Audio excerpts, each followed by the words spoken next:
Get down! The explosion shattered the windows of the rural clinic, sending glass cascading across the treatment room floor.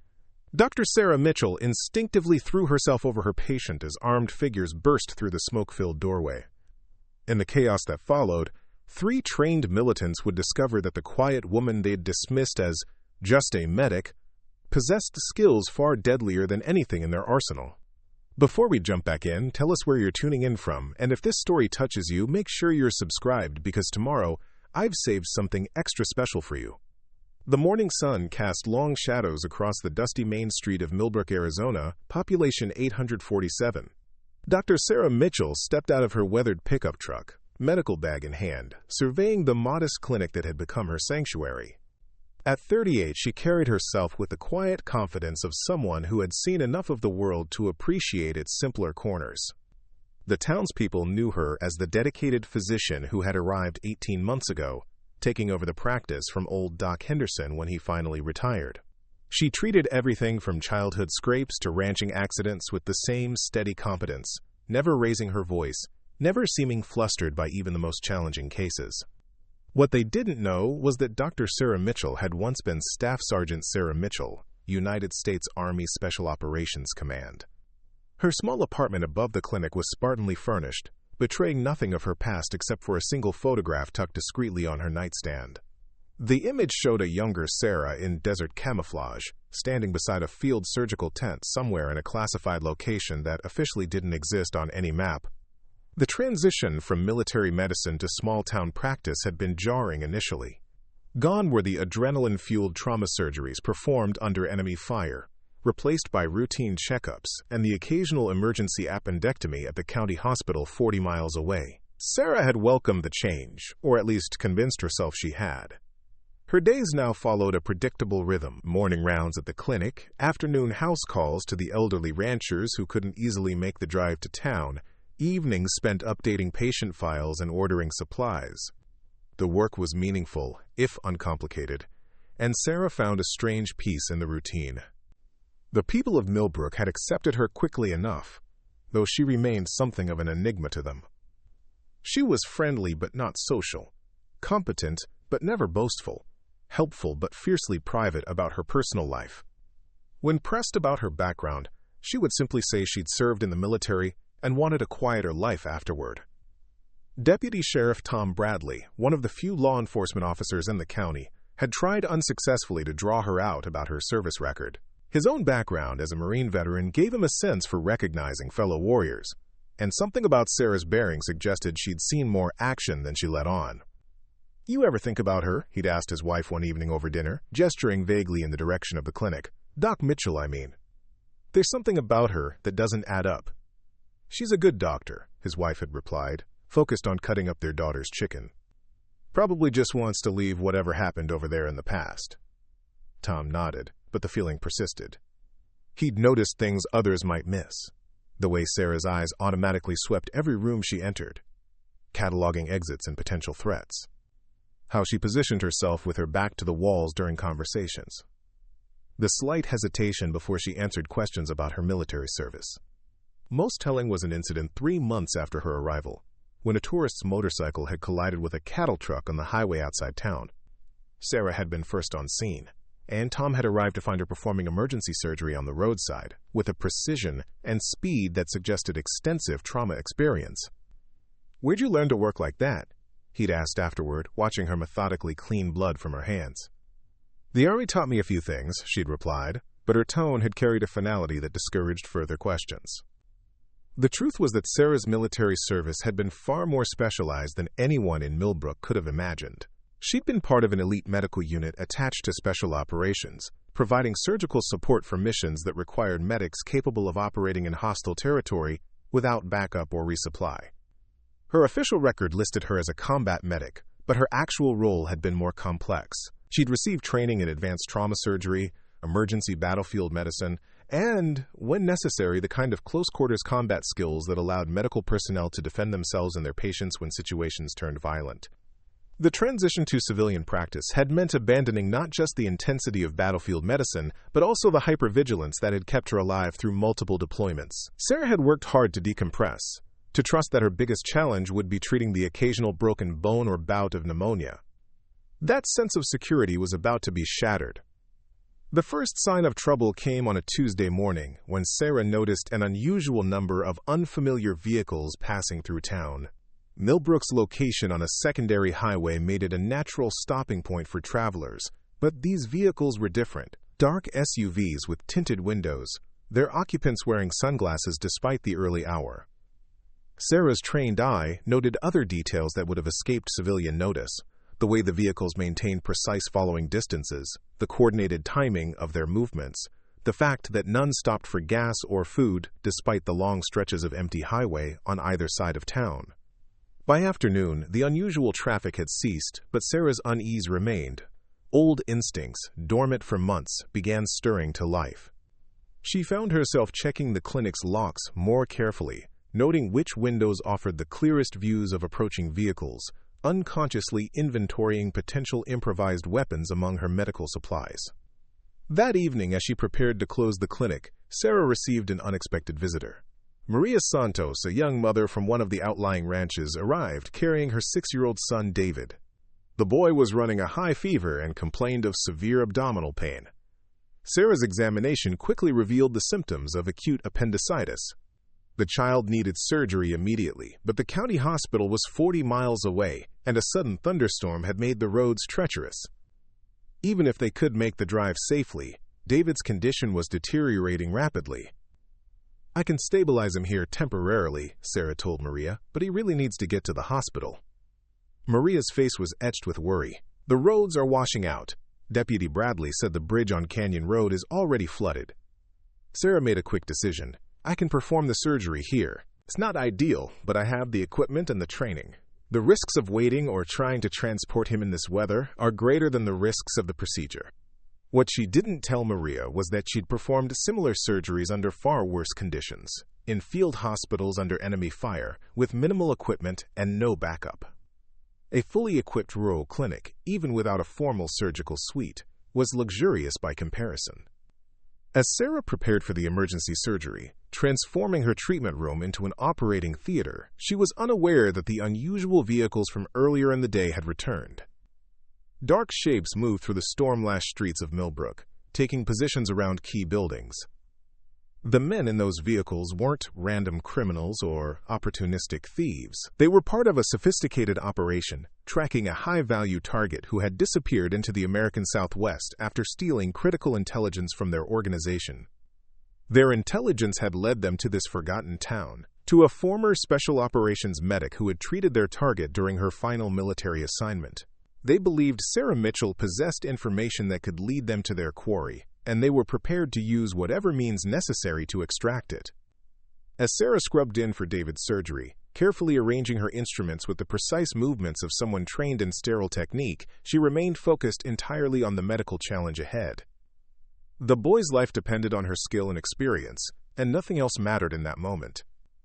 Outside, lightning illuminated armed figures moving through the storm toward the clinic. The peaceful sanctuary Sarah had built for herself was about to become a battlefield, and the skills she'd tried to leave behind would once again mean the difference between life and death. The surgery went well. David's appendix had been removed successfully, and Sarah was beginning to close the incision when she heard the first sound that didn't belong. The deliberate crunch of gravel under careful footsteps, barely audible above the storm, but unmistakable to someone trained to recognize such things. Sarah's hands never paused in their work, but every sense suddenly sharpened to combat alertness. Through the rain-streaked windows, she caught glimpses of moving shadows that definitely weren't townspeople seeking shelter from the storm. Whatever was coming, it would have to wait. She had a patient to save first. Sarah's fingers moved with mechanical precision as she placed the final sutures, but her mind was racing through tactical assessments. 3 distinct movement patterns outside, coordinated but not military. Professional but lacking the discipline of special forces. Private contractors, perhaps, or organized criminals with paramilitary training. The storm provided excellent cover for their approach, but it would also mask any defensive actions she might need to take. Sarah's eyes swept the treatment room, automatically cataloging potential weapons and defensive positions. Scalpels, bone saws, surgical scissors, all capable of inflicting serious damage in trained hands. The heavy examination table could provide cover. The medicine cabinet contained sedatives that could incapacitate an attacker. Maria Santos sat in the corner, clutching her rosary and watching her son's peaceful face as the anesthesia kept him unconscious. She had no idea that armed men were approaching, and Sarah intended to keep it that way for as long as possible. "Mrs. Santos," Sarah said quietly, her voice maintaining the same calm professionalism she'd used throughout the surgery, "I need you to move to the supply closet and stay there until I tell you it's safe to come out." Preparing and narrating this story took us a lot of time, so if you are enjoying it, subscribe to our channel. It means a lot to us. Now, back to the story. Maria looked up, confused. "Is something wrong with David?" "David's fine. The surgery was successful. But there may be some complications with the storm. I need to check on something. I don't want you and David in the safest part of the building." The supply closet was an interior room with no windows and a solid door, the most defensible position in the clinic. Sarah helped Maria wheel David's gurney into the small space, ensuring his IV lines remained connected to the portable monitor. "No matter what you hear," Sarah instructed, "don't come out until I personally tell you it's safe. If someone else tries to get you to open this door, even if they claim to be police, don't do it." Maria's eyes widened with dawning fear. "Doctor, what's happening?" Sarah checked her watch. The anesthesia would keep David unconscious for another hour, which was both a blessing and a complication. He wouldn't be traumatized by whatever was about to happen. But he also couldn't be moved quickly if evacuation became necessary. "I'm going to handle it," Sarah said simply, closing the supply closet door and engaging the lock from the outside. The clinic's main entrance faced the street, with large windows that provided excellent visibility during normal operations but now represented tactical vulnerabilities. Sarah moved through the building, switching off lights to deny the attackers clear sight lines while preserving her own night vision. Her military training reasserted itself with startling clarity. The peaceful months in Millbrook had been an intermission, not an ending. The skills that had kept her alive through multiple deployments in hostile territory came flooding back, as if she'd never left the battlefield.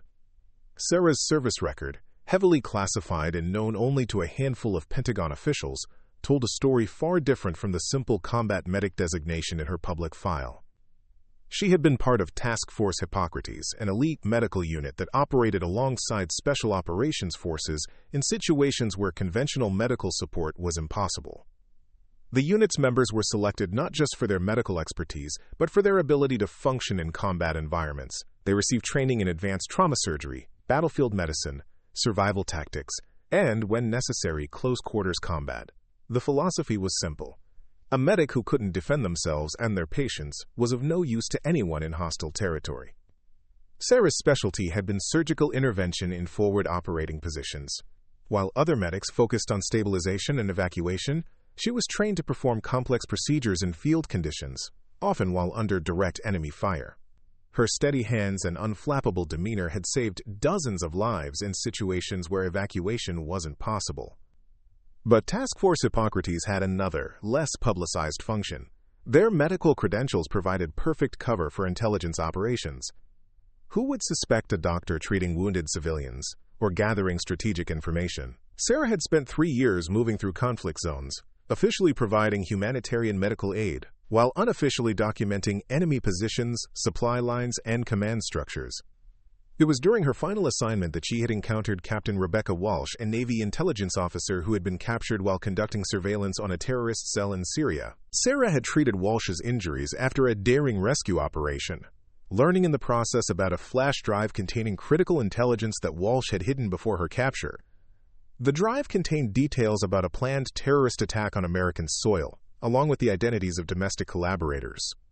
Walsh had died from her injuries before she could reveal the location of the hidden intelligence, taking the secret with her to the grave. Or so everyone believed. In her final moments, Walsh had whispered coordinates to Sarah, not to the intelligence cache, but to a safety deposit box in Phoenix, where she had stored backup copies of the critical files. Sarah had memorized the information but never acted on it, uncertain whether Walsh had been delirious from blood loss or revealing genuine intelligence. After completing her military service, Sarah had settled in Millbrook partly because of its proximity to Phoenix. She had visited the safety deposit box once, confirming that Walsh's files were real and contained information that could prevent massive loss of life. But she had also recognized that possessing such intelligence made her a target for the very people it would expose. For 18 months, Sarah had lived quietly, hoping that time would diminish the value of the information and remove her from danger. She had been wrong. The men approaching her clinic were members of the Crimson Syndicate, the same terrorist organization that Walsh had been investigating. Through painstaking intelligence work, they had traced Walsh's final days and identified the medic who had treated her. They believed Sarah possessed the location of Walsh's intelligence cache, and they were prepared to torture the information out of her. What they didn't know was that Sarah Mitchell wasn't just a medic who happened to have combat training. She was a warrior who happened to be skilled in medicine. The first attacker reached the clinic's front door and began working on the lock with professional tools. Sarah watched from her concealed position near the reception desk, allowing him to complete his entry while she assessed his equipment and tactics. He was good, silent, methodical, using night vision equipment that suggested serious funding behind the operation.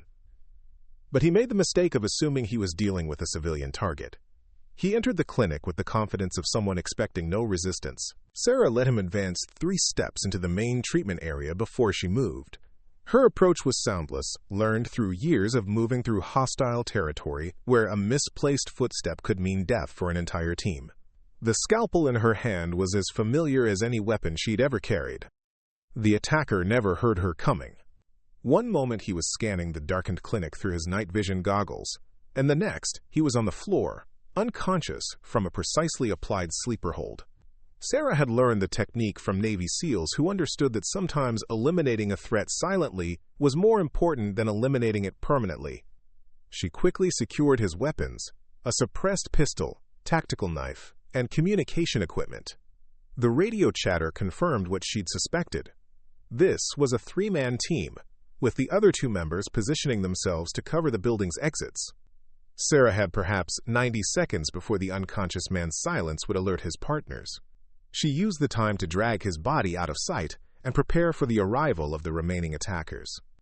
The second man entered through the clinic's rear door, moving with the same professional competence as his partner but slightly less caution. He expected to find his teammate already securing the building and was unprepared for the complete silence that greeted him. Sarah was waiting behind the door as he entered, her medical training providing perfect knowledge of human anatomy and the precise locations where pressure could render someone unconscious without permanent damage. The attacker dropped without a sound, joining his partner in the clinic's storage room. 2 down, 1 to go. The third attacker was more experienced, or perhaps more paranoid.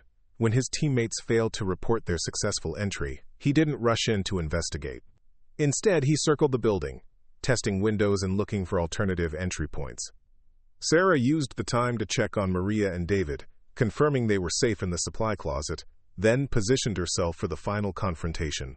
This last attacker would be more cautious, more dangerous. The element of surprise was gone, replaced by a tactical chess match between professionals. Through the storm-washed windows, Sarah caught glimpses of movement as the remaining attacker completed his reconnaissance. He was taking his time, methodically planning his assault. That suggested military training, possibly special forces background. When he finally made his move, it wasn't through a door or window. Instead, he cut through the clinic's roof with professional precision, rappelling down into the main treatment area with the skill of someone who had performed similar operations countless times. But Sarah had anticipated this approach. She had positioned herself where she could observe his entry while remaining concealed, and she had prepared a surprise that would test every skill she'd learned in Task Force Hippocrates. The final confrontation was about to begin, and Sarah Mitchell, the quiet small-town doctor who everyone thought was just a medic, was ready to remind these men why special operations had trained her not just to save lives but to protect them at any cost. The third attacker dropped through the ceiling with predatory grace, his night vision scanning the darkened clinic in methodical sweeps. Unlike his unconscious teammates, this man moved with the calculated patience of someone who understood that rushed tactics led to body bags. Sarah observed him from her concealed position behind the overturned examination table, noting the professional modifications to his equipment. Custom tactical gear, military-grade suppressor, and most concerning, a small device clipped to his vest that she recognized as a dead man's switch. If his vital signs flatlined, it would send an automated distress signal, to whoever had hired this team. Commander Marcus Webb had earned his reputation through 15 years of black operations across 3 continents. After leaving Delta Force under circumstances that remained classified, he had built a lucrative career in the shadows, handling problems that governments and corporations preferred to solve quietly. The Crimson Syndicate had paid him exceptionally well to retrieve information from one small-town doctor, and Webb intended to deliver. His reconnaissance had revealed 2 unconscious teammates and clear signs of professional resistance. The target wasn't the helpless civilian his briefing had suggested. Someone with serious training had turned his routine extraction into a tactical nightmare. Webb activated his throat mic, speaking in barely audible whispers. "Overwatch, this is Hunter 1. Package location unknown. Zebra and Yankee are down. Repeat, Zebra and Yankee are down." Quote. The response crackled through his earpiece from a command vehicle positioned 2 miles outside Millbrook. "Confirmed, Hunter 1. Status of primary objective? Working it." Webb cut the transmission and began his methodical search. Sarah had to admire his technique. He moved through the clinic like water, flowing around obstacles without disturbing anything unnecessarily. Each step was placed with deliberate precision, each doorway approached with textbook caution. This wasn't a hired thug or desperate criminal. This was a professional soldier with decades of experience. The challenge excited her in a way she hadn't felt since leaving the service. For 18 months, her greatest tactical problem had been diagnosing unusual symptoms or managing supply shortages. Now she faced an opponent whose skills matched her own, and the familiar surge of combat adrenaline sharpened every sense. Webb paused near the supply closet where Maria and David were hidden, his head tilting as he listened for any sound from within. Sarah felt her muscles tense, ready to break cover if he threatened her patience. But after a moment he moved on, apparently satisfied that the room was empty. The smart play would be to wait for him to move deeper into the clinic, then attempt to neutralize him from behind, as she had the others. But Webb was too experienced to allow such an approach. He maintained constant situational awareness, checking his 6 regularly and positioning himself where an ambush would be nearly impossible. Sarah needed to change the tactical equation. She reached for her medical bag, extracting a small vial of propofol, a powerful anesthetic that could render someone unconscious within seconds if properly administered. The challenge was delivery. Webb would never allow her to get close enough for a traditional injection, but there were other methods.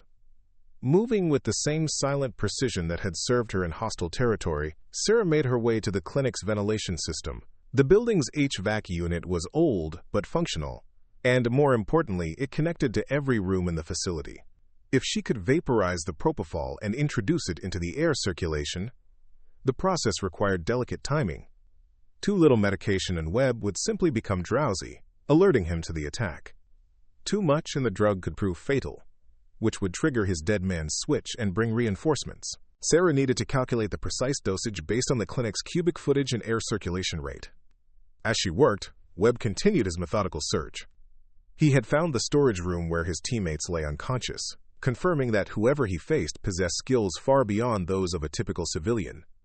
The restraints used on his men were professional, zip ties applied with surgical precision that suggested medical knowledge combined with tactical training. "Military," he murmured to himself, revising his threat assessment. The briefing had mentioned the target's service as a combat medic, but the evidence suggested capabilities far beyond basic field medicine. This woman had received advanced tactical training, possibly special operations level.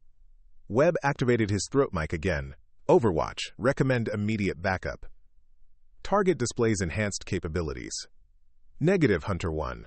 Maintain operational security. Complete mission with minimal exposure." Sarah heard the exchange through the ventilation system and felt a cold satisfaction. Webb's support team was prioritizing secrecy over his safety, a decision that would work in her favor. Professional criminals might be ruthless, but they rarely inspired the kind of loyalty that made soldiers willing to die for each other. The propofol began circulating through the clinic's air system, invisible and odorless. Sarah had calculated a concentration that would take approximately 10 minutes to achieve effectiveness, giving her time to position herself for the final phase of the operation. Webb felt the first effects as a slight drowsiness that he initially attributed to fatigue. He had been operating for 16 straight hours, and it wasn't unusual for adrenaline to fluctuate during extended missions. But as the sensation intensified, his training kicked in. Someone was drugging the air. He immediately held his breath and moved toward the nearest exit, but Sarah had anticipated this response.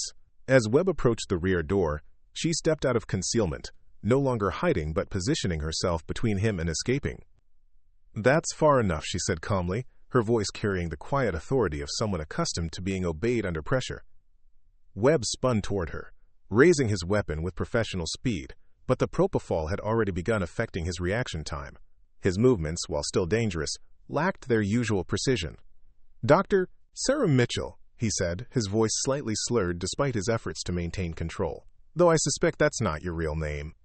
"It is now," Sarah replied, circling slowly to maintain distance while keeping herself between Webb and any potential escape routes. "Just like I suspect Marcus Webb isn't yours." Webb's eyes widened slightly at the recognition. His operational identity was known only to a handful of intelligence agencies and criminal organizations. This woman had identified him within seconds of direct confrontation, suggesting access to classified databases that confirmed his revised assessment of her background. "You know who I am," he said, fighting the increasing effects of the anesthetic. "Then you know what happens if you kill me. My employers will send others." "I don't plan to kill you," Sarah said simply. "I plan to convert you." Webb laughed, despite his deteriorating condition. "Lady, I've been tortured by experts from 6 different countries. Whatever you think you can." His words were cut off as Sarah moved with startling speed, closing the distance between them in a heartbeat. But instead of attacking, she pressed a syringe into his neck. Not the killing blow he expected, but a carefully measured dose of naloxone mixed with adrenaline. The effect was immediate and disorienting. The naloxone counteracted the propofol, snapping Webb back to full consciousness while the adrenaline surge heightened his awareness to almost painful levels. But the combination also created a temporary neurochemical imbalance that left him highly susceptible to suggestion. "Sit down," Sarah commanded, and Webb found himself obeying before he could consciously decide to resist.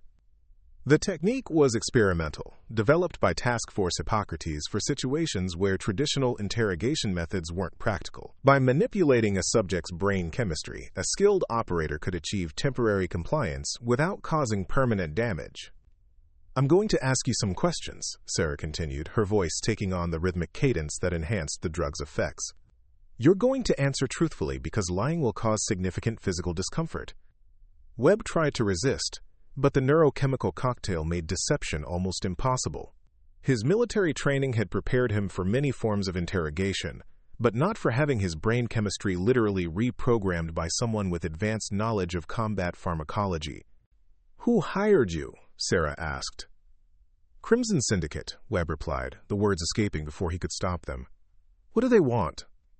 "Information about Rebecca Walsh's intelligence cache, location of the files she hid."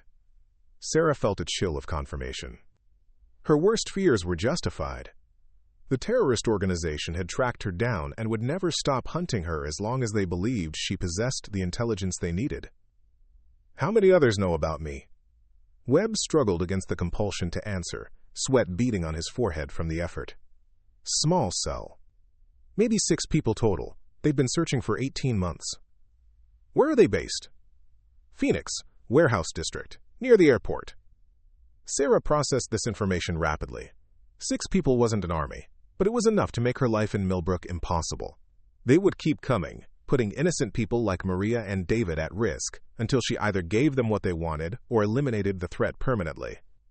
The sound of approaching vehicles cut through the storm, multiple engines, moving fast despite the weather conditions.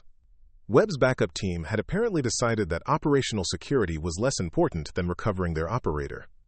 Sarah quickly administered a sedative to Webb, ensuring he would remain unconscious for several hours. She then moved to the supply closet and helped Maria wheel David's gurney toward the clinic's rear exit. "Doctor, what's happening?" Maria asked, terror evident in her voice. "Some very bad people are looking for me," Sarah replied honestly. "I'm going to get you and David to safety. Then I'm going to make sure they can't hurt anyone else." As they reached the back door, Sarah could see vehicle lights approaching the clinic's front entrance. Time was running short, but she had one advantage her pursuers didn't know about.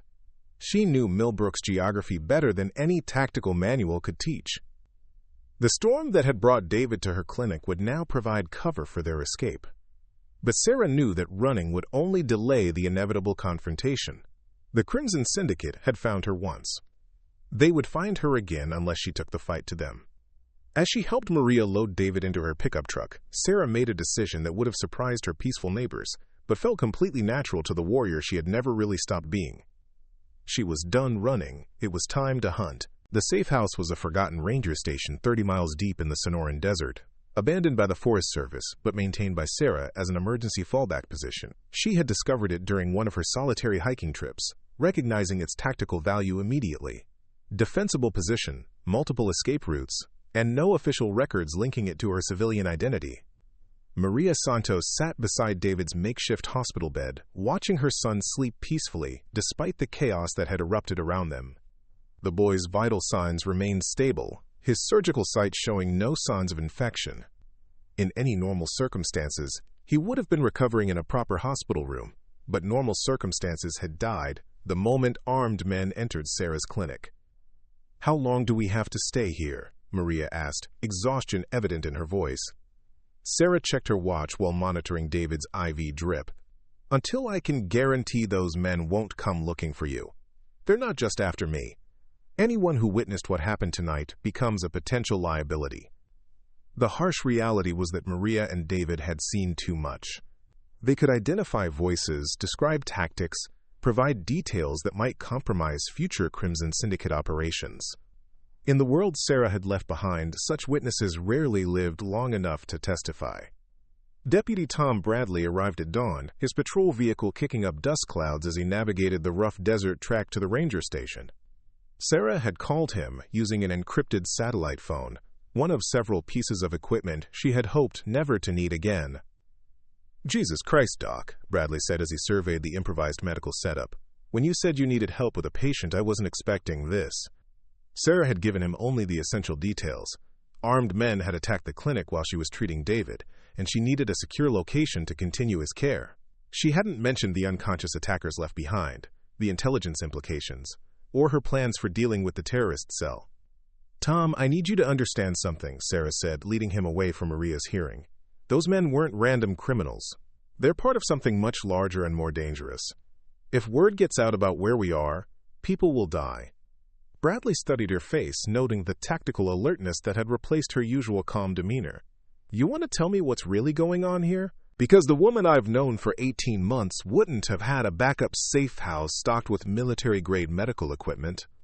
Sarah made a calculated decision. Bradley's Marine background meant he understood operational security, and his position as local law enforcement could prove valuable. More importantly, she needed someone she could trust to protect Maria and David while she dealt with the larger threat.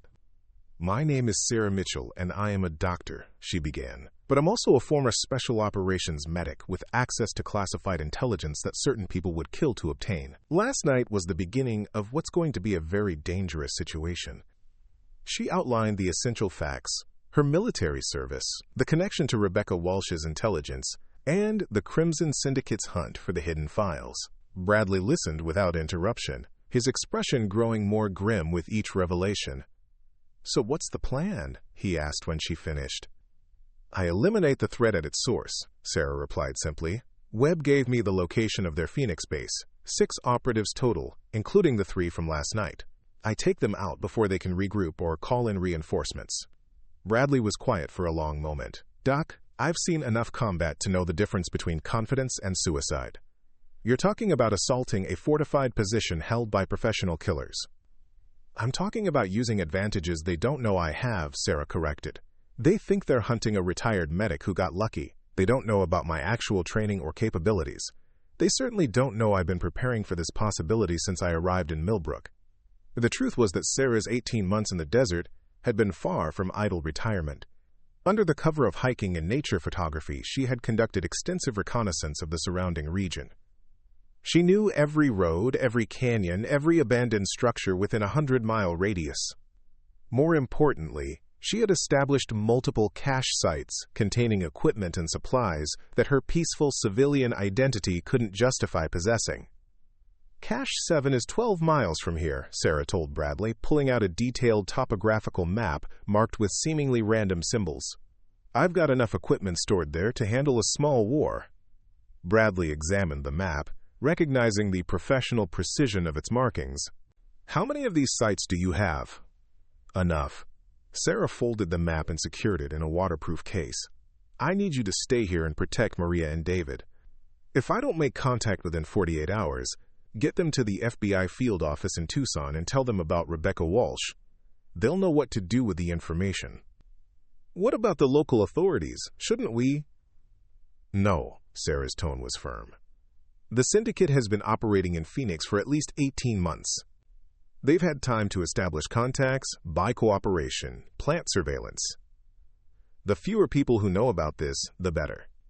Cache 7 was hidden in a natural cave system that Sarah had modified over multiple visits. To casual observers, it appeared to be nothing more than a geological formation frequented by rock climbers. But behind a carefully concealed entrance lay a small arsenal that would have impressed her former special operations teammates. Sarah inventoried the equipment methodically. Tactical armor rated for rifle rounds, night vision optics, electronic surveillance gear, and weapons ranging from suppressed pistols to explosive charges. Everything was military grade. Acquired through channels that her official record couldn't explain but her classified service history justified. The centerpiece of the cache was a custom rifle she had assembled herself, a precision instrument capable of engaging targets at extreme range with devastating accuracy. She had hoped never to need it again, but the syndicate had made that choice for her. As she prepared her equipment, Sarah's phone buzzed with an encrypted message from an unknown sender. Package delivered. Verification required. Time sensitive. The message format was familiar, a communication protocol used by Task Force Hippocrates for urgent intelligence transfers. Someone who knew her real background was trying to make contact. But after 3 years out of the shadow world, Sarah couldn't be certain if the sender was friend or foe. She composed a careful response using authentication codes that only former task force members would recognize. If this was a legitimate contact from her old unit, they would respond with the proper verification sequence. If it was a trap, her response would reveal nothing useful. The reply came within minutes. Prometheus sends regards. The situation was compromised. Abort current operation. Extraction available. Sarah stared at the message, her blood running cold. Prometheus was Colonel James Crawford, her former commanding officer and one of only 3 people who knew the complete truth about her current situation. His warning suggested that the threat was far larger than she had realized. But Crawford's message also presented a dilemma. Extraction would mean abandoning Maria and David to whatever fate the syndicate had planned. It would mean leaving Millbrook vulnerable to retaliation.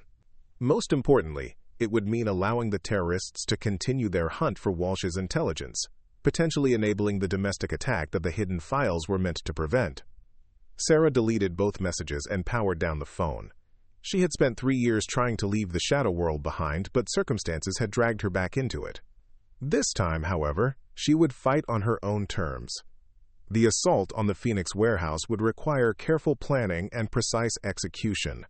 Sarah spent the remainder of the day studying satellite imagery, traffic patterns, and security protocols. The syndicate's base was located in an industrial district near Sky Harbor Airport, a location that provided excellent cover for clandestine operations, but also created opportunities for someone skilled in urban warfare. As evening approached, Sarah made final preparations for her departure. She left detailed medical instructions for David's continued care and emergency contacts for additional support if needed.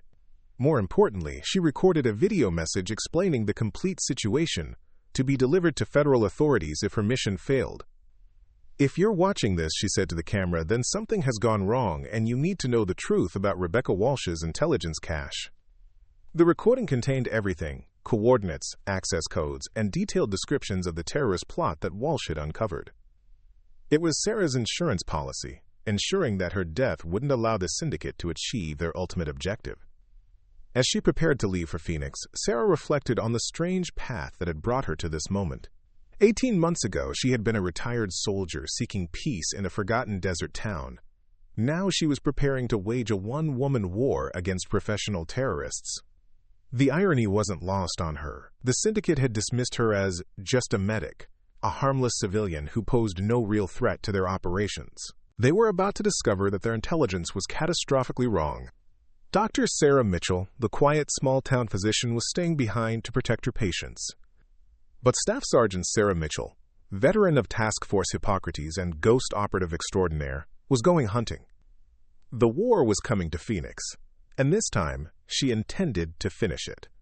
The Phoenix warehouse district at 2 a.m. was a maze of shadows and industrial decay. Sarah moved through the darkness like a predator returning to familiar hunting grounds, every sense attuned to the subtle signs of human presence. 3 blocks from her target, she had already identified 2 surveillance posts and a mobile patrol pattern that spoke of professional paranoia. The Crimson Syndicate had chosen their base well. Warehouse Complex 47 sat in the center of an industrial dead zone, surrounded by abandoned buildings and empty lots that provided clear sight lines in all directions. During daylight hours, the few legitimate businesses in the area created enough foot traffic to mask comings and goings. At night, the isolation made any approach visible from miles away. But Sarah hadn't survived multiple deployments in hostile territory by attacking obvious targets through obvious routes. 2 miles east of the warehouse, she activated a device that would have been impossible to explain to customs officials but remained perfectly legal for former special operations personnel to possess. The signal jammer created a localized dead zone for all electronic communications, cell phones, radios, satellite uplinks, everything the syndicate relied on for coordination and backup calls. The device would only function for 30 minutes before its battery died, giving Sarah a narrow window to complete her mission. After that, the syndicate's communication networks would come back online, and reinforcements could be summoned from across the southwest. Sarah approached the complex through the storm drainage system that ran beneath the industrial district. The concrete tunnels were a relic from Phoenix's early development, forgotten by city planners but meticulously mapped during her reconnaissance phase. The route would bring her up inside the warehouse perimeter, bypassing all external security measures. As she moved through the tunnels, Sarah's mind focused on the intelligence Webb had provided under chemical interrogation. 6 operatives total, including himself and the 2 she had neutralized in Millbrook. That left 3 active threats, plus unknown support personnel who might be present for this operation. The team leader was identified as Viktor Kozlov, a former Spetsnaz officer whose reputation in the shadow world rivaled Webb's. Kozlov had orchestrated terrorist attacks across 4 continents, always staying one step ahead of international law enforcement. His presence suggested that the syndicate considered Walsh's intelligence worth the investment of their most valuable asset. Sarah emerged from the drainage system inside a maintenance shed at the complex's eastern edge. Through the grimy windows, she could observe the warehouse's exterior without being detected. Motion sensors covered the obvious approaches, but her elevated position revealed blind spots that ground-level surveillance couldn't detect. The building's thermal signature, visible through her night vision equipment, showed heat sources concentrated in the northwestern section. Probably a command center where the remaining operatives were coordinating their next move. A single guard patrolled the exterior perimeter, professional but complacent after months of unopposed operations.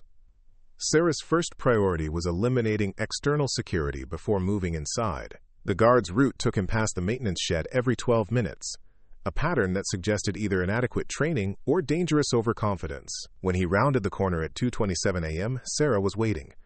The takedown was silent and efficient. A precisely applied sleeper hold rendered the guard unconscious without triggering any alarm systems. Sarah secured his weapons and communication equipment, then used his radio to monitor internal communications. The intercepted traffic confirmed her assessment.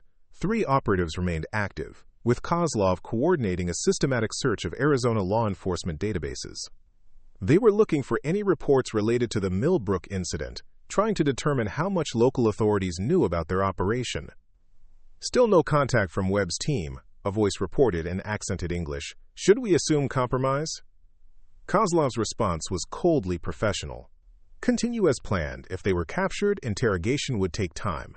We extract the intelligence and disappear before anyone can mount an effective response.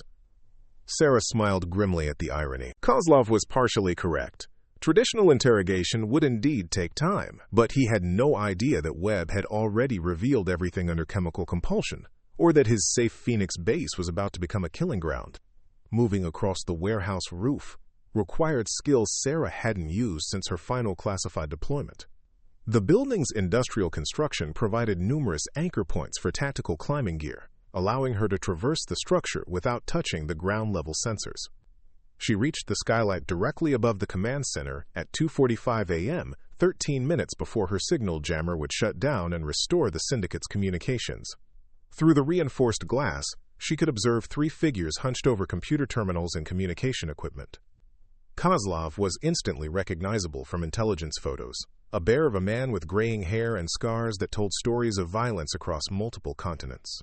His two subordinates were younger, probably former military contractors recruited for their combination of technical skills and tactical experience. Sarah had several options for engaging the targets. Explosive charges would eliminate all three simultaneously but might destroy the intelligence she needed to recover. Sniper fire through the skylight would be precise but noisy, potentially alerting other syndicate cells. The optimal approach required getting inside the building and engaging at close range. The warehouse's ventilation system provided access to the interior, though the route would be challenging. Sarah squeezed through ductwork designed for airflow, not human passage, emerging in a storage area adjacent to the command center. The final approach required crossing 30 feet of open floor space under the observation of three professional killers. But Sarah had an advantage her targets couldn't anticipate: medical knowledge that revealed vulnerabilities invisible to conventional tactical thinking. She waited until 2:52 a.m., when Kozlov stepped away from his terminal to examine a wall map marked with potential target locations. His back was turned to the storage area, and his subordinates were focused on their computer screens. Sarah moved. The first operative never knew she was there. A precisely applied pressure point technique caused instant unconsciousness, dropping him silently to the floor. The second operative turned at the sound, reaching for his sidearm. But Sarah was already inside his defensive perimeter. The scalpel that had become her signature weapon found its mark with surgical precision. Not a killing blow, but a cut that severed specific tendons in the operative's gun hand, rendering the limb useless. He dropped his weapon with a cry of pain that finally alerted Kozlov to the attack. The Spetsnaz veteran spun toward the commotion, his own weapon clearing its holster with practiced speed. But Sarah had anticipated this moment, positioning herself behind the wounded operative who now served as an unwilling human shield. "Viktor Kozlov," she said calmly, her voice carrying the quiet authority that had commanded respect in operating theaters under fire. "We need to talk." Kozlov's eyes narrowed as he assessed the tactical situation. His wounded subordinate was bleeding, but not critically injured. Professional work that suggested medical training. The unconscious operative showed no signs of trauma, indicating non-lethal takedown techniques. This wasn't the work of a revenge-seeking amateur. "Dr. Sarah Mitchell," he said, lowering his weapon slightly but maintaining ready position, "though I suspect that's not your complete identity." "Staff Sergeant Mitchell, Task Force Hippocrates," Sarah replied, allowing her true background to surface. "And you're going to tell me exactly what the syndicate plans to do with Rebecca Walsh's intelligence." Kozlov laughed, a sound devoid of humor. "You think you've won something by taking 3 of my men? This operation involves resources you cannot imagine. Cells across multiple states. Political connections that reach into the highest levels of government. Then you'll have no problem explaining the scope while I treat your man's injuries," Sarah said, producing medical supplies from her tactical pack. "Unless you prefer to watch him bleed out while we negotiate." The offer was calculated. Kozlov's leadership style depended on maintaining absolute loyalty from his subordinates. Allowing one of them to die from preventable injuries would damage his authority and potentially trigger a revolt within the syndicate's ranks. "Treat him," Kozlov ordered, but his weapon remained trained on Sarah's position. As she worked on the wounded operative, applying pressure dressings and administering pain medication, Sarah extracted information through a combination of medical necessity and psychological manipulation. Each question seemed to arise naturally from the treatment process, making resistance seem pointless. The intelligence that emerged was more disturbing than she had anticipated. Walsh's files didn't just contain details about a single terrorist attack. They documented a network of domestic collaborators that included federal agents, state officials, and corporate executives. The planned operation wasn't just an attack, but a coordinated assault on American infrastructure designed to trigger a complete societal collapse. The beauty of it, the wounded operative said through drug-induced compliance, is that when the power grids fail and the communication networks go down, people will beg for anyone who can restore order, even if that someone is us. Sarah felt her blood chill as the full scope of the conspiracy became clear. This wasn't terrorism in the traditional sense. It was a carefully orchestrated coup attempt that would use manufactured chaos to justify the installation of an authoritarian regime controlled by syndicate leadership. Kozlov realized his subordinate had revealed too much, but the damage was done. Sarah now understood why the syndicate had invested so heavily in hunting her down. Walsh's intelligence wasn't just evidence of their plans, it was a roadmap that could be used to prevent them. "You understand now," Kozlov said, his weapon steadying on Sarah's center mass. "This is larger than one woman with military training. Even if you kill all of us tonight, the operation will proceed. Too many people have too much invested in this outcome." Sarah finished treating the wounded operative and stood slowly, her hands visible but her body positioned for rapid movement. "You're right," she said. "This is too big for one person to stop." Kozlov smiled, interpreting her words as surrender. He was wrong. "That's why I'm not going to stop it," Sarah continued. "I'm going to take control of it." The statement hung in the air like a challenge, and Kozlov's expression shifted from confidence to uncertainty. In that moment of hesitation, Sarah struck with the deadly precision that had made her legendary among special operations circles. The final confrontation was about to begin, and this time, the outcome would determine the fate of more than just the people in this warehouse. Kozlov's finger tensed on the trigger, but Sarah's words had planted a seed of doubt that stayed in his hand. In his world of shifting loyalties and temporary alliances, the possibility that she might be proposing collaboration rather than confrontation was worth exploring before resorting to violence. "Explain," he said, his weapon still trained on her, but his voice carrying professional curiosity rather than immediate threat. Sarah remained motionless, her hands visible and empty, but her mind racing through calculations that would have impressed her former task force commanders.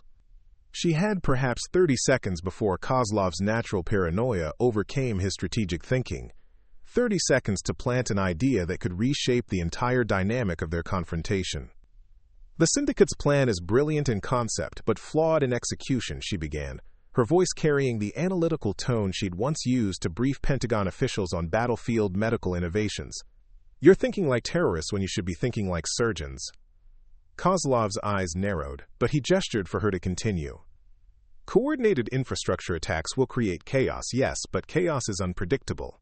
It might collapse the government, or it might galvanize public resistance and bring down massive federal retaliation. Either way, the outcome depends on variables you can't control." Sarah took a measured step closer, testing Kozlov's tolerance for proximity. When he didn't retreat, she continued her verbal dissection of the syndicate's strategy. "But what if instead of destroying the infrastructure, you controlled it? What if the power grids and communication networks remained functional, but under new management? What if the chaos came not from collapse, but from the gradual realization that everything people trusted had been compromised?" The concept was audacious even by syndicate standards, a surgical takeover of critical systems rather than their destruction. Kozlov lowered his weapon slightly, his tactical mind engaging with the strategic possibilities Sarah was outlining. "Impossible," he said, but his tone suggested he was testing the assertion rather than dismissing it. "The security protocols, the redundant systems, the federal oversight, penetrating that level of infrastructure would require resources we don't possess." Sarah smiled, an expression that carried equal parts confidence and danger. "It would require resources the syndicate doesn't possess, but it wouldn't require resources the task force Hippocrates doesn't possess." The revelation hung in the air like an unexploded bomb. Kozlov's extensive intelligence files on American Special Operations units included references to Hippocrates, but the details remained classified beyond his clearance level. What he knew was enough to understand that Sarah represented capabilities far beyond those of a conventional combat medic. "You're proposing an alliance," he said slowly, his mind working through the implications. "I'm proposing a merger," Sarah corrected. "The syndicate has the vision and the political connections. Hippocrates has the technical capabilities and the operational security clearances. Together, we could achieve something neither organization could accomplish alone." It was a masterful piece of psychological manipulation, appealing to Kozlov's ego while simultaneously positioning Sarah as an equal partner rather than a captured enemy. The wounded operative, still under the influence of the pain medication Sarah had administered, nodded approvingly at the tactical elegance of the proposal. But Sarah's true strategy was far more complex than simple alliance building. Every word she spoke was carefully calculated to achieve multiple objectives simultaneously, buying time for her signal jammer to restore syndicate communications, gathering intelligence about the conspiracy's full scope, and positioning herself as indispensable to their success. The Washington phase of the operation, she continued, noting Kozlov's reaction to the mention of specific geographic targets. How many federal agencies have been compromised? Kozlov hesitated, weighing the value of shared intelligence against operational security. The decision to reveal classified information would normally require approval from syndicate leadership, but the tactical situation demanded immediate choices. Enough, he said finally. Defense, Homeland Security, key positions in the Treasury and Energy departments. We've been cultivating assets for over 5 years. Sarah processed this information while maintaining her facade of collaborative interest. The syndicate's penetration of federal agencies was deeper than Walsh's intelligence had suggested, which meant the threat to American security was correspondingly greater. And the corporate partnerships? She pressed. Infrastructure control requires cooperation from private sector entities. Telecommunications, power generation, financial services, Kozlov replied, his confidence growing as he warmed to the subject. The beauty of capitalism is that loyalty can be purchased if you understand the correct price points. The conversation was interrupted by the distant sound of vehicles approaching the warehouse complex. Sarah's signal jammer had expired on schedule, and Kozlov's communication equipment was automatically reconnecting to syndicate networks. Within moments, he would receive status updates that revealed the true extent of her infiltration. That will be my backup team, Kozlov said, misinterpreting the approaching sounds. They'll want to verify your identity and assess your proposal through proper channels. Sarah nodded as if this were exactly what she had expected, but her tactical assessment of the situation was shifting rapidly. The vehicles approaching the warehouse weren't syndicate reinforcements. They were federal agents responding to the automated alert she had triggered before entering the building. The insurance recording she had made at the Desert Safe House included more than just intelligence about Walsh's cache. It contained precise coordinates for the Phoenix warehouse, detailed descriptions of the syndicate's organizational structure, and activation codes for a priority federal response protocol that she had hoped never to use. Colonel Crawford's warning about compromised operations had prompted Sarah to implement a failsafe that even her former commanding officer didn't know existed. If she failed to check in with a secure server within 6 hours of leaving the safe house, the complete intelligence package would be automatically transmitted to a select list of federal officials whose loyalty had been verified through classified channels. The sound of vehicle doors slamming echoed through the warehouse as tactical teams took positions around the building's perimeter. Kozlov's radio crackled with urgent reports from surveillance posts that no longer existed, his operators calling for backup that wouldn't arrive. "Dr. Mitchell," an amplified voice called from outside the warehouse. "This is Special Agent Jennifer Torres, FBI Counterterrorism Division. We have the building surrounded.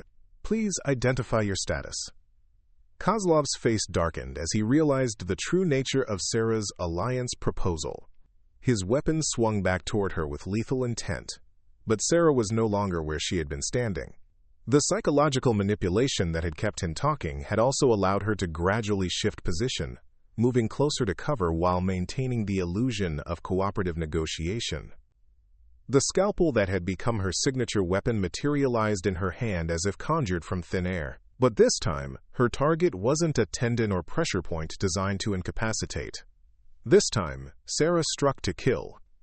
Kozlov was fast, his Spetsnaz training evident in the fluid motion that brought his pistol to bear on her new position. But speed meant nothing when your opponent had already calculated your most likely response and positioned herself accordingly. The blade found the gap between his tactical vest and throat guard, penetrating precisely to the depth required to sever the carotid artery without risking damage to the trachea. Kozlov had perhaps 90 seconds of consciousness remaining, long enough to understand what had happened, but not long enough to mount any meaningful response. "You played this perfectly," Sarah said as she applied pressure to the wound, not to save his life, but to control the rate of blood loss and extend his remaining consciousness. Every question you answered, every detail you revealed, it all goes into the federal database now. Kozlov tried to speak, but the blood loss was already affecting his cognitive function. His eyes, however, remained focused and alert, understanding dawning in their depths. The insurance recording wasn't just about Walsh's intelligence, Sarah continued, her voice carrying the clinical detachment she had once used to explain terminal diagnoses to patients. It included everything you just told me about federal agency penetration, corporate partnerships, the Washington operational phase. Your entire organization just became an open book. The wounded operative, still conscious despite his injuries, stared at Sarah with a mixture of fear and professional admiration. "You were never defecting," he whispered through drug-dampened lips. "This was an interrogation." Quote. Sarah nodded as she heard the tactical teams breaching the warehouse's exterior doors. The most effective interrogations don't feel like interrogations. They feel like conversations between professionals who share common interests. Kozlov's breathing was becoming labored, but his eyes remained fixed on Sarah's face with the intensity of someone trying to communicate critical information. With effort that cost him precious blood, he managed to speak. "Phoenix was just coordination center," he gasped. "Real operation, already in motion. Too late. To stop." The word sent a chill through Sarah's tactical assessment. If Kozlov was telling the truth, then neutralizing the Phoenix cell was only the beginning. The syndicate's infrastructure attacks might already be underway, coordinated from other locations that weren't identified in the intelligence she had gathered. Special Agent Torres and her tactical team entered the command center with weapons drawn, quickly securing the scene and assessing the situation. Torres was a compact woman in her 40s, whose reputation in federal law enforcement circles rivaled Sarah's in special operations, a professional who had built her career on cases that others considered impossible. "Dr. Mitchell," Torres said, holstering her weapon as she surveyed the three neutralized operatives, "we received your intelligence package 40 minutes ago. Half the federal government is currently implementing emergency protocols based on your briefing." Sarah helped the wounded operative into a more comfortable position while maintaining pressure on Kozlov's neck wound. "Agent Torres, we have a problem." According to Kozlov, this facility was only a coordination center. The actual attacks may already be in progress. Torres activated her communication equipment, relaying Sarah's warning to the federal task force that was already mobilizing in response to her intelligence. Within moments, reports began flowing back from monitoring stations across the country. "Unusual activity detected at power facilities in Texas and California," Torres reported. "Unexplained communication disruptions in the Northeast Corridor. Financial trading systems showing irregular patterns that could indicate cyber intrusion." The scope of the syndicate's operation was becoming clear, and it was larger than anyone had anticipated. The Phoenix cell hadn't been planning future attacks. They had been coordinating attacks that were already underway. Sarah's tactical mind shifted into crisis management mode, the same analytical framework she had used to coordinate medical responses during mass casualty events. The situation required rapid assessment, resource allocation, and decisive action across multiple fronts simultaneously. "I need access to federal communication networks," she told Torres, "and I need transportation to Washington immediately." Torres studied Sarah's face, recognizing the expression of someone who had identified a critical problem and was preparing to solve it regardless of personal cost. "What aren't you telling me, doctor?" Sarah glanced at Kozlov, who was still conscious despite his critical injuries. His eyes held a mixture of pain and something that might have been respect for the tactical precision of her operation. "The syndicate's Washington phase isn't just about compromised federal agencies," Sarah said, her voice carrying the weight of the impending crisis. "It's about using those agencies to legitimize the infrastructure attacks. When the power grids start failing, the compromised officials will declare martial law and request foreign assistance to restore order." The implication was staggering. The syndicate wasn't just planning to attack American infrastructure. They were planning to use the aftermath to justify the installation of a puppet government that would serve their interests.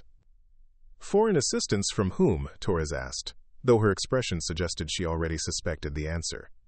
Sarah looked directly at Kozlov, who managed a weak smile despite his deteriorating condition. "Tell her," she said. With his final breath, Kozlov whispered a single word that confirmed Sarah's worst fears about the scope of the conspiracy they were facing. The word was Beijing. As federal emergency protocols activated across the country and Sarah prepared for the most challenging mission of her career, she reflected on the strange journey that had brought her to this moment. 18 months ago, she had been a retired soldier seeking peace in a forgotten desert town. Now she was the only person who fully understood a threat that could reshape the global balance of power. They had called her just a medic, dismissing her as a harmless civilian who posed no threat to their grand design. But in the next 24 hours, that same medic would prove that sometimes the person everyone underestimates is exactly the person capable of saving everything everyone else takes for granted. The real war was just beginning, and this time, the battlefield would be Washington, D.C.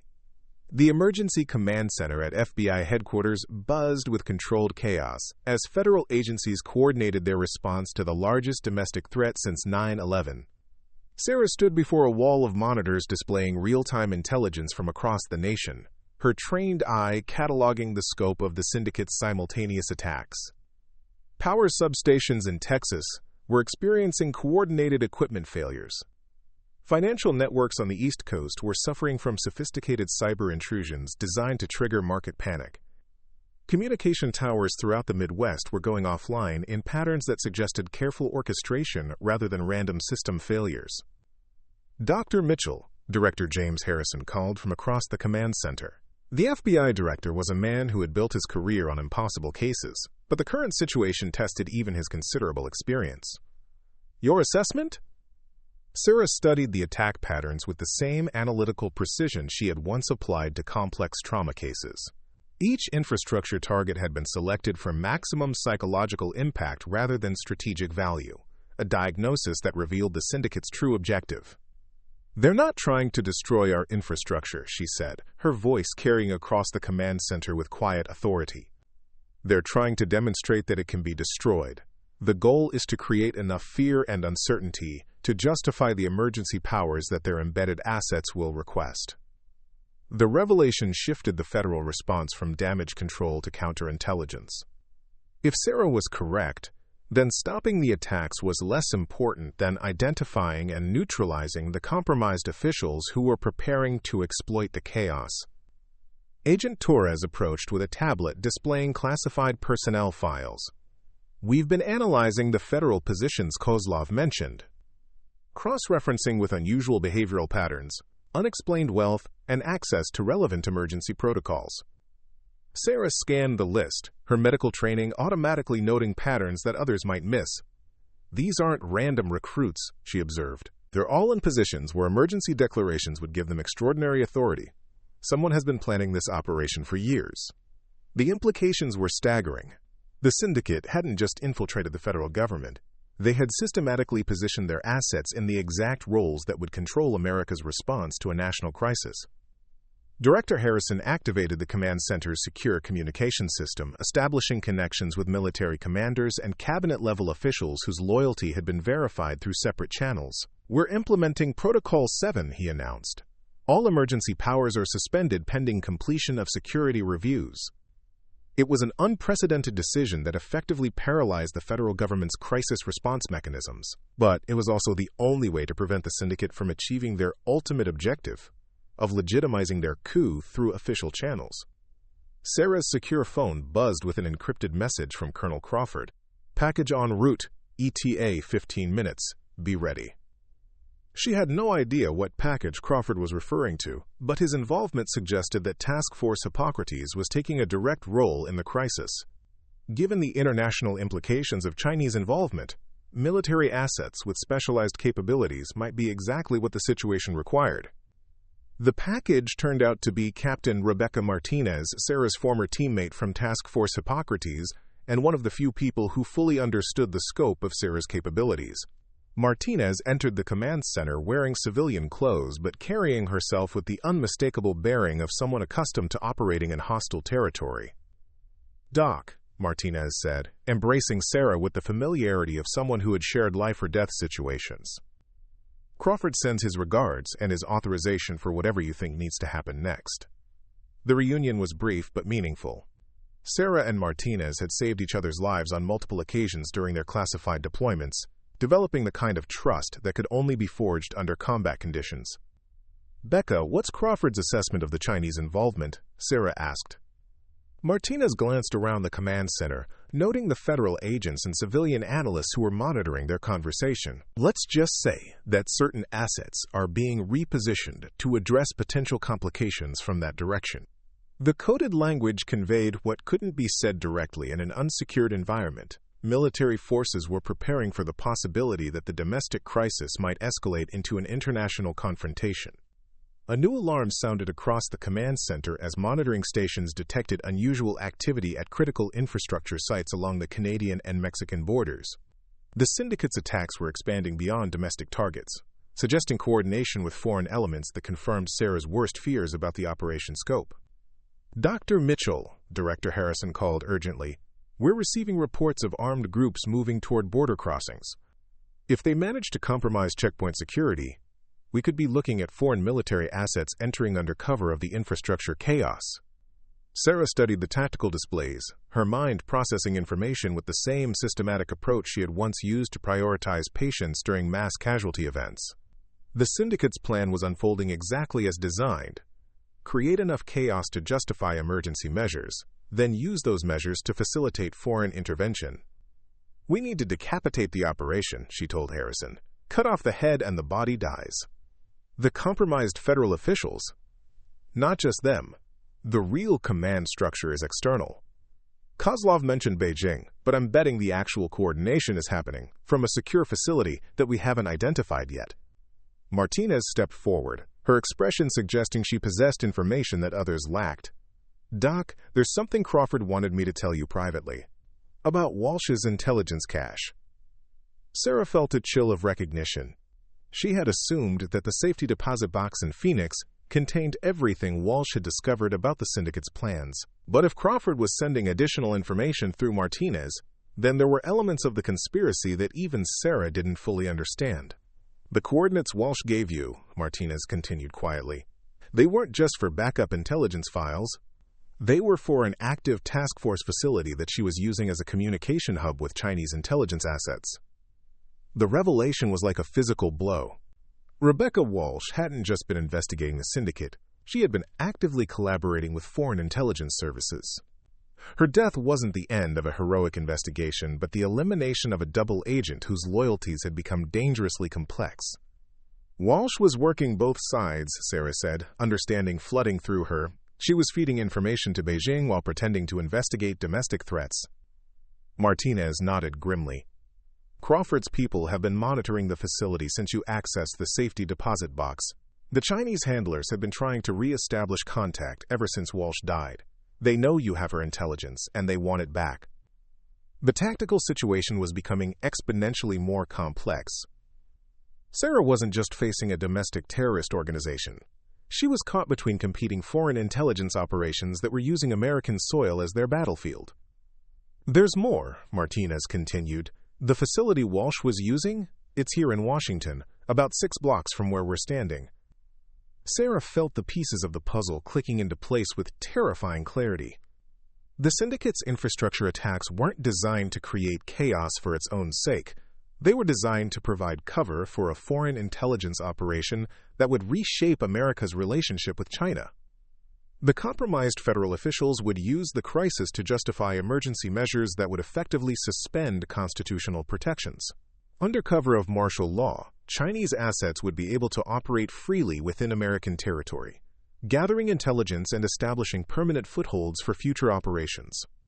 We end this tonight, Sarah said, her voice carrying the same quiet determination that had sustained her through the darkest moments of her military service. Director Harrison overheard and approached their small group. Dr. Mitchell, what exactly are you proposing? Sarah looked around the command center, noting the dedicated professionals who were working tirelessly to protect their country from threats they didn't fully understand. These people deserved to know that their efforts weren't in vain, that someone with the skills and knowledge necessary to end the crisis was willing to take action. I'm proposing that a simple medic pays a house call to some very sick people, she said simply. 3 hours later, Sarah stood outside an unremarkable office building in downtown Washington, her medical bag containing tools that bore little resemblance to conventional healing instruments.